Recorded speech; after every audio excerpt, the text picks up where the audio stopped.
দোকানকেও হার মানিয়ে দেবে।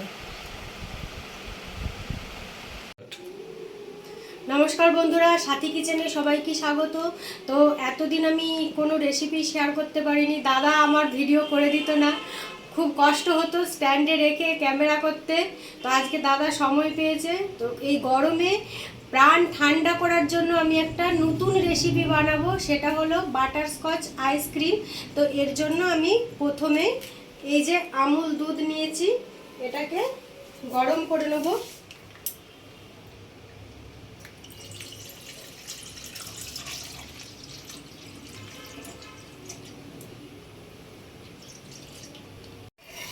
এই দুধটাকে ভালো করে আমি ফুটাবো, ফুটিয়ে দুধটার ঘনত্ব করব।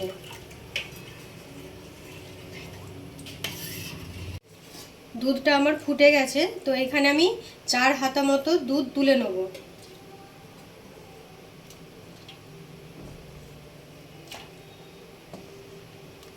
এখানে আমি হাফ লিটার দুধ নিয়েছি, 4 হাতা নিলাম, আর 1 হাতা নিয়ে নিচ্ছি, 5 হাতা নিয়েছি। আমি কাস্টার্ড পাউডার এখানে আমি 2.5 চামচ মতো দেবো, আর দেবো আমুলের দুধের গুঁড়ো 3 চামচ।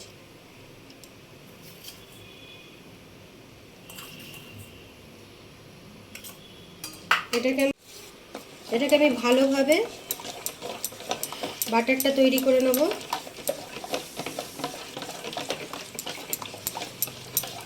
এখানে আমার দুধটা ততক্ষণ ফুটছে, কিন্তু দুধের মধ্যে সর পড়তে দেওয়া যাবে না। সর যাতে না পড়ে দুধটাকে ওই জন্য বারবার নাড়বো।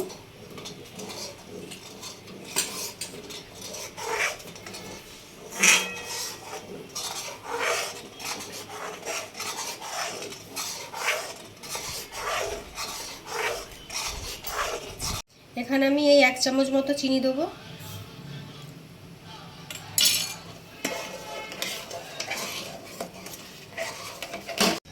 চিনিটা যেন ধরে না যায়, ওই জন্য ভালোভাবে এটাকে নাড়িয়ে নেব।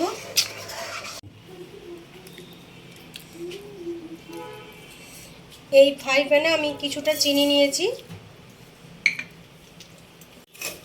বাটার পাউডারগুলো বানানোর জন্য এই চিনিটা আমি নিয়েছি। তো এই চিনিটা ভালো করে আমি গরম করে নেব। এখানে কোনো জল দেবো না, এটা আস্তে আস্তে একটা গাঢ়ত্ব মতো রসের তৈরি হবে।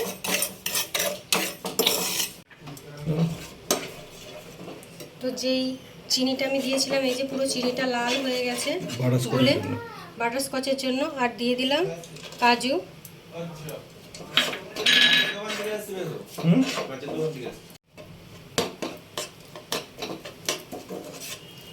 আমরা ওই বাটারস্কচ আইসক্রিম খেতে খেতে মাঝখানে যে কাজুগুলো পড়ে না, সেই কাজু।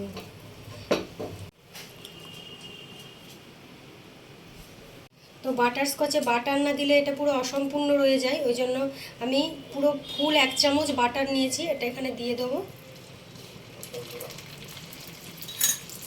দিয়ে ভালো করে এটাকে আমি ভেজে নেব।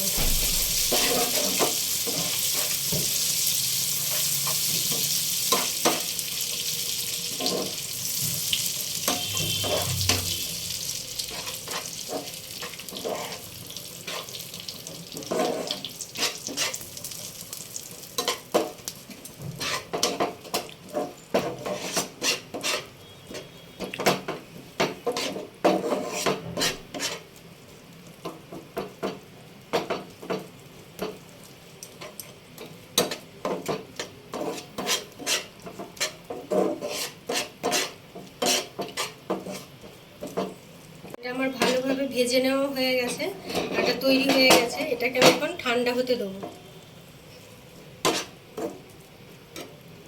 আর এদিকেও তো এই দুধটা আমার ফুটে ফুটে অনেকটা ঘনত্ব চলে এসেছে। আর এই দুধটা আমি ভালো করে ব্যাটারটা তৈরি করে রেখেছিলাম, এটা দিয়ে দেবো।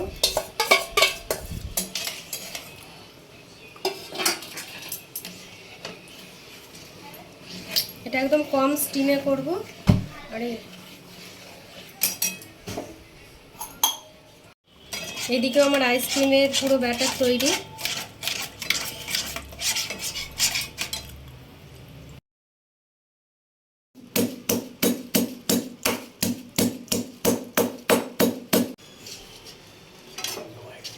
এগুলো আমার গুঁড়ো হয়ে গেছে। এই গুঁড়োগুলো এরপরে আমি এই ব্যাটারটার মধ্যে, তো এখানে আমি একটা কন্টেনার নিয়ে নিয়েছি। এর মধ্যে প্রথমে আমি তুলে তুলে রাখবো এটাকে।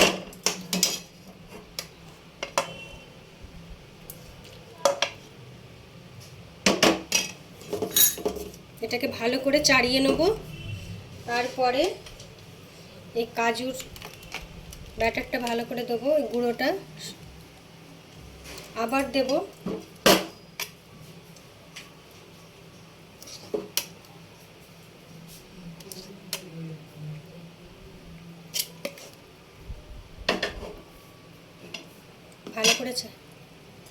ভালো করে চাড়িয়ে নিয়ে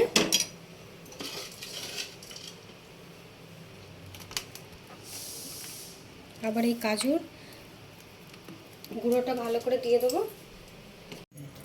এরপরে লাস্টে যেটা ছিল সেটা পুরোটা ভালোভাবে দিয়ে দেবো।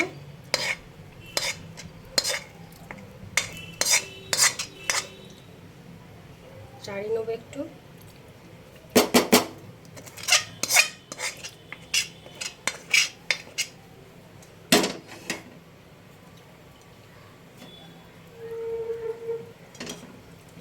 এরপরে বাকি বাটারস্কচের ওই কাজু বাদামের গুঁড়োটা আমি দিয়ে দেবো।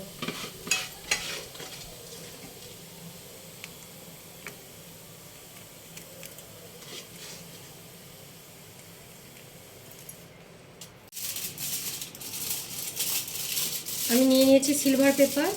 এটা আমি সিলভার পেপার দিয়ে ভালো করে আটকে দেবো, আটকে গার্ডার দিয়ে বেঁধে দেবো।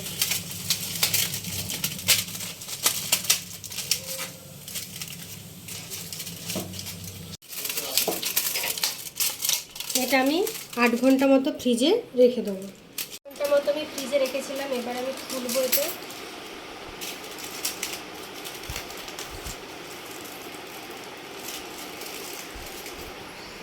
কি দারুণভাবে বসে গেছে।